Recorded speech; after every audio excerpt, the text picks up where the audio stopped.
Salah satu faktor yang menyebabkan kurang meratanya pembangunan di Papua itu adalah cakupan wilayah administratif yang terlalu luas.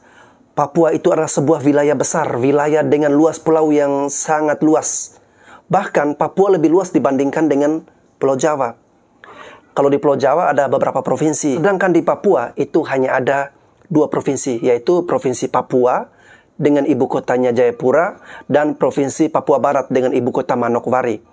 Coba bayangkan teman-teman, suatu wilayah yang sangat luas hanya ada 2 provinsi. Makanya saya katakan proses pembangunan di Papua itu menjadi kurang merata karena cakupan wilayah administratif untuk satu provinsi itu sangat luas sekali.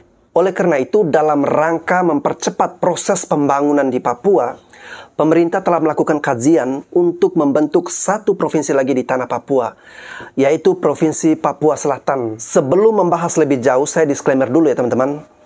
Apakah pembentukan Provinsi Papua Selatan ini merupakan ide dari pemerintahan Pak Jokowi? Apakah pembentukan Provinsi Papua Selatan ini merupakan inisiatif dari pemerintah Jokowi?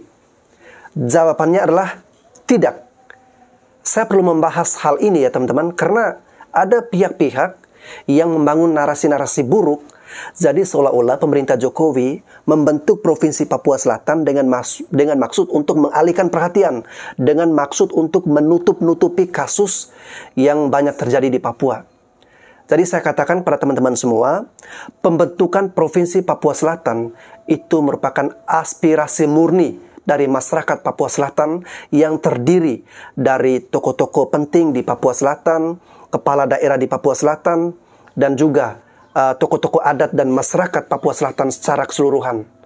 Jadi jelas ya teman-teman, pembentukan Provinsi Papua Selatan itu bukan inisiatif, ide ataupun kehendak dari pemerintah pusat, tetapi ini adalah murni aspirasi dari masyarakat. Sebenarnya pembentukan Provinsi Papua Selatan itu tidak memenuhi syarat. Kalau kita mengacu pada peraturan pembentukan suatu provinsi ya, pembentukan suatu provinsi berdasarkan undang-undang itu minimal 5 kabupaten. Sedangkan proses pembentukan Provinsi Papua Selatan, kabupaten yang tergabung di dalamnya itu hanya ada 4, yaitu Kabupaten Asmat, Kabupaten Merauke, Kabupaten Bogen di Fol, Kabupaten Mapi, dan rencananya ibu kotanya nanti di kota Merauke. Kalau saya bandingkan dengan Provinsi Nusa Tenggara Timur, di Nusa Tenggara Timur itu ada upaya untuk pemekaran menjadi sebuah provinsi baru, yaitu Provinsi Flores. Karena di Flores itu secara kualitatif ataupun kuantitatif itu sudah memenuhi syarat. Karena di Pulau Flores itu ada 8 kabupaten, ini sudah lebih dari 5. Tetapi upaya untuk pembentukan Provinsi Flores sampai saat ini belum bisa terwujud. Nah, di Papua itu mendapatkan perlakuan khusus. Jadi pemerintah memberikan kekhususan untuk wilayah Papua, karena wilayah Papua ini mempunyai otonomi khusus dari pemerintah. Jadi tidak harus 5 kabupaten untuk membentuk suatu provinsi, hanya dengan 4 kabupaten, Provinsi Papua Selatan sudah bisa dibentuk. Pembentukan Provinsi Papua Selatan ini sudah mendapatkan lampu hijau dari Menteri Dalam Negeri Pak Tito Karnavian.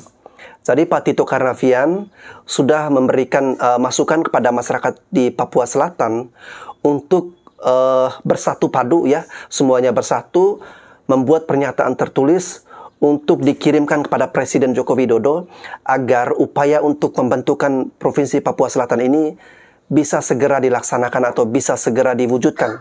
Saya secara pribadi sangat setuju dengan upaya untuk membentuk Provinsi Papua Selatan. Karena hal ini akan sangat membantu pemerintah dalam upaya mempercepat proses pembangunan di tanah Papua. Dengan pemetaan wilayah administratif di tanah Papua, tentunya akan semakin memudahkan konsentrasi pemerintah dalam upaya untuk memajukan Papua. Kemudian faktor berikutnya yang membuat saya setuju dengan pembentukan Provinsi Papua Selatan adalah daerah Papua Selatan itu sangat aman dan sangat kondusif jika dibandingkan dengan daerah Papua lainnya. Hampir tidak ada terjadi kericuhan ataupun keributan yang berskala nasional atau berskala besar yang terjadi di daerah Papua Selatan. Di zaman pemerintahan Pak Jokowi harus kita akui bahwa Papua banyak mendapatkan perhatian dan perlakuan khusus dari pemerintah.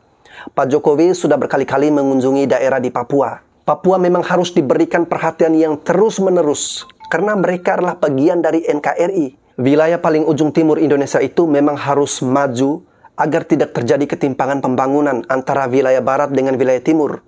Jangan lagi ada kesan bahwa pembangunan di Indonesia Barat itu lebih maju daripada pembangunan di Indonesia Timur. Dari Indonesia Barat, Indonesia Tengah sampai ke Indonesia Timur, itu harus merata. Perlakukan Papua seperti saudara. Karena kalau sudah merasa sebagai saudara, maka kita tidak akan lagi terpisahkan. Karena kita adalah saudara.